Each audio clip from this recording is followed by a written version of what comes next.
एक छोटे से गांव में, जहां खादी की बुनाई सदियों से चली आ रही अनमोल परंपरा थी, वहां एक युवा उद्यमी ने खादी को वैश्विक स्तर पर पहुंचाने का एक बड़ा और प्रेरणादायक सपना देखा। उसके मन में एक अटूट विश्वास था और उसकी आंखों में एक सपना था जिसे वह हर हाल में पूरा करना चाहता था। लेकिन उसके रास्ते में कई चुनौतियां थीं। गांव के बड़े बुजुर्गों को यह बदलाव मंजूर नहीं था। वे अपनी पुरानी परंपराओं से जुड़े रहना चाहते थे। उसका जुनून सिर्फ पारंपरिक कपड़े बनाने तक सीमित नहीं था, बल्कि वह खादी को आधुनिक डिजाइनों और तकनीकों के साथ जोड़कर भारत की सांस्कृतिक पहचान को नई ऊंचाइयों पर स्थापित करना चाहता था। उसने जल्द ही महसूस कर लिया कि खादी को वैश्विक मंच पर चमकाने के लिए साहसिक नवाचार और नए प्रयोगों की सख्त आवश्यकता है। उसने बाजार का गहराई से अध्ययन किया और पाया कि विदेशी ब्रांडों का दबदबा बहुत मजबूत था। उसे कुछ अलग और अनोखा करना था।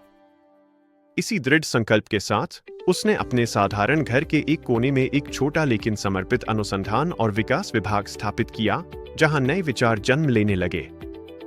यहां उत्साही युवा डिजाइनरों और कुशल वैज्ञानिकों की टीम खादी के साथ अनोखे प्रयोग कर रही थी, इसे अधिक मजबूत, टिकाऊ और फैशनेबल बनाने के लिए नई तकनीकों का उपयोग कर रही थी। शुरुआती प्रयोग हमेशा सफल नहीं होते थे। कई बार कपड़े फट जाते, रंग फीके पड़ जाते और डिजाइन उम्मीदों पर खरे नहीं उतरते। लेकिन उन्होंने हार नहीं मानी। और फिर एक दिन उनकी मेहनत रंग लाई। उन्होंने एक ऐसा नया खादी कपड़ा विकसित कर लिया था जो मजबूत, टिकाऊ और फैशनेबल था। उन्होंने खादी को विविध जीवंत रंगों, अनोखी बनावटों और कभी न देखे गए आधुनिक डिजाइनों में ढाल दिया, जो युवाओं को आकर्षित करने वाले थे। ये नवीन खादी उत्पाद विदेशी लग्जरी ब्रांडों के साथ कड़ी प्रतिस्पर्धा करने लगे। उनकी उत्कृष्ट गुणवत्ता, शानदार शैली और किफायती कीमतों में कोई कमी नहीं थी।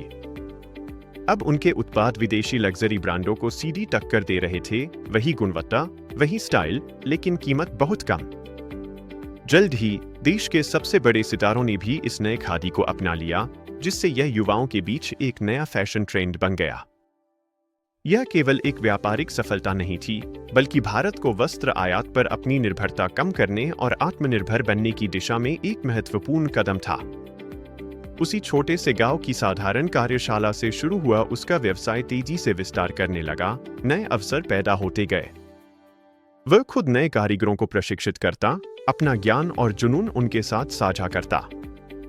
इस विकास के साथ अधिक से अधिक कुशल कारीगरों को रोजगार मिला, महिलाओं और पुरुषों दोनों को, और उत्पादन क्षमता में अभूतपूर्व वृद्धि हुई।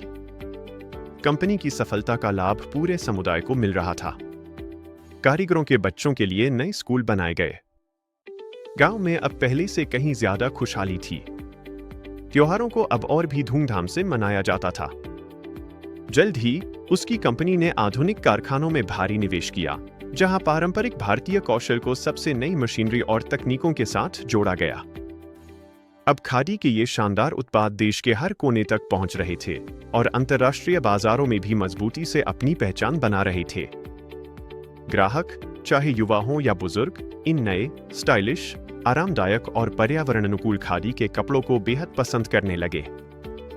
यह केवल एक ब्रांड की कहानी नहीं थी, बल्कि एक शक्तिशाली आंदोलन था जिसने ग्रामीण अर्थव्यवस्था को मजबूत किया और समुदायों को सशक्त बनाया। वह उद्यमी, जो कभी एक छोटे से सपने के साथ निकला था, अब एक विशाल खादी साम्राज्य का नेतृत्व कर रहा था, अपनी मेहनत का फल भोगते हुए। उसकी यह प्रेरक कहानी आत्मनिर्भर भारत की भावना का जीवंत प्रतीक बन गई, लाखों लोगों को प्रोत्साहित कर रही थी। खादी, जो कभी केवल पुरानी परंपरा का प्रतीक थी, अब नवाचार, प्रगति और आधुनिकता का भी सशक्त प्रतीक बन चुकी थी। यह एक ऐसी अमर विरासत थी जो आने वाली पीढ़ियों को हमेशा प्रेरित करती रहेगी, सपनों को साकार करने की शक्ति दिखाती हुई।